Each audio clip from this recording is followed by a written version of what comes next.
প্রতিদিন বাজারে যাচ্ছি, কপালে কিছু ঠেকছে না। আজকেও বাজারে যাচ্ছি 30 টাকা নিয়ে।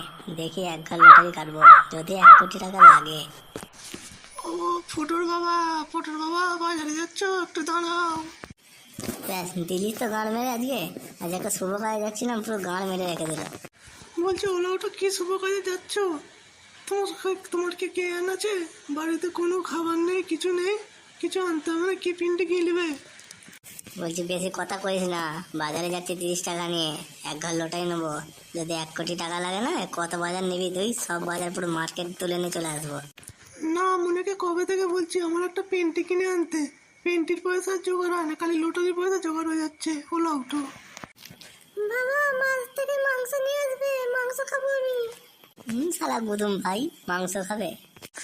শালা গাল দিবি না। শালা গাল দিবি না, যেমন মা তেমন তার ছেলে। ওলা উঠো নিয়ে পাংছে, তুই যে মুখো যাচ্ছে সেই মুখো যা। ঘরে এসে খাবি, পিন্টি গেলাবো তোকে।